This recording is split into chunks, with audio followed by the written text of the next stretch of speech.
Hey, hi. So the very first stitch that we'll be doing today is the back stitch. So for that, let's draw a straight line. We'll have marked points with a gap of 0.5 centimeter. While doing it on a design, we can actually prefer to make it more close. Let's get started. First, you go to the second point and poke the needle up and poke it back down on the first point.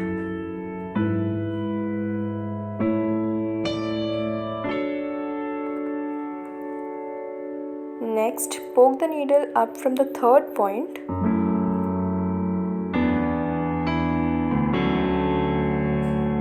and poke it down to the second point. So mainly you have to poke the needle down to the point which is before or at the back of which you poked it out from. As the name itself suggests, back stitch, so it basically has to go backward when compared to general direction of the stitches.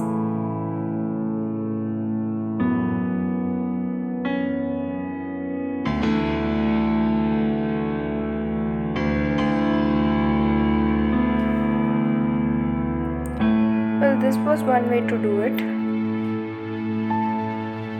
So now you do it in the similar way it was done earlier, but this time you don't poke the needle down as a whole. Instead, you poke it up from the point after.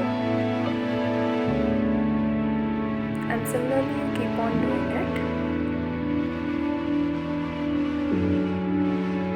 Well, backstitch is also known as a machine stitch, and it's also one of the general stitches.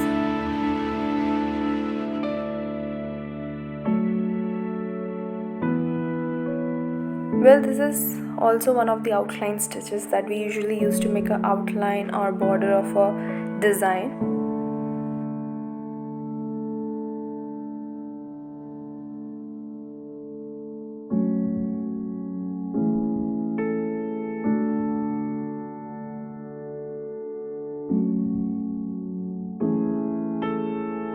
This is one of the designs which is done by using backstitch.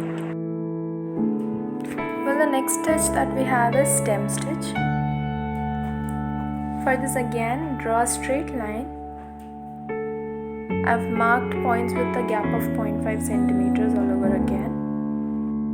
But in this you can actually mark midpoint of each point. So first you poke the needle up from the first point and poke it down on the second point and poke it up from the midpoint of first and second point.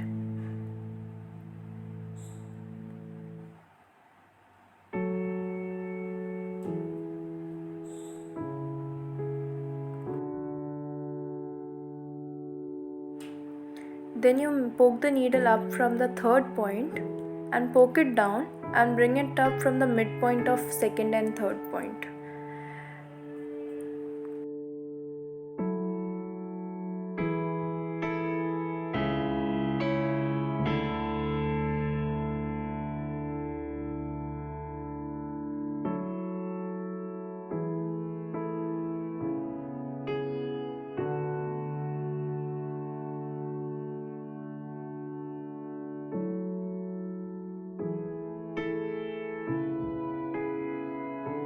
Make sure to keep the thread facing down and the needle should come to the upper side.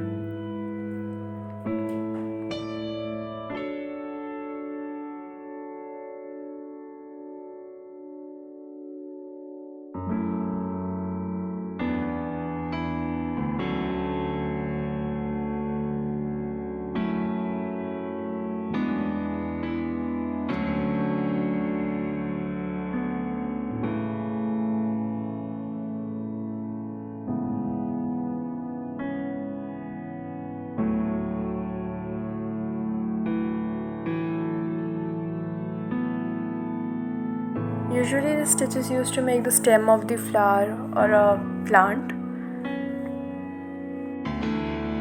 Well, this is again one of the outline stitch, and you can see the stitch would actually look like a swirled one. Well, this is a design which is made by using the stem stitch. The last stitch is the chain stitch. Again, we have to draw a straight line. You can mark points. We'll poke the needle up from the first point and poke the needle down on the same point but not as a whole. Bring it out from the second point. Now cover the needle with the thread below it and pull the needle out. Now you get a loop kind of a pattern. Now again go to the same point and poke the needle down and poke it up from the next point. And again cover the needle with the thread.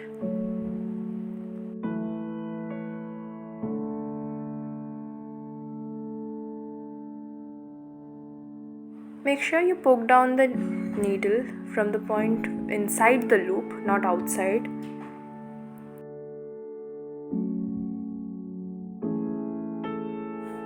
So if you keep a lot of gap between your points, you would get somewhat long chains. So for round kind of stitches, you could actually prefer small gaps between the points.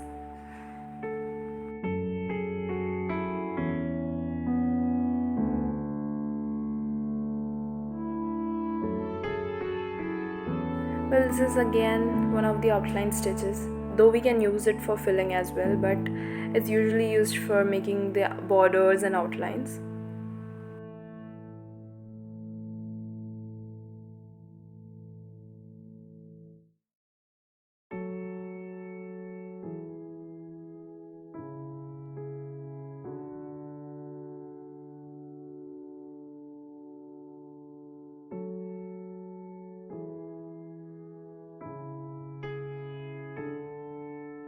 The lighter shade makes it look more clear.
While covering the needle, make sure you don't go to the opposite direction.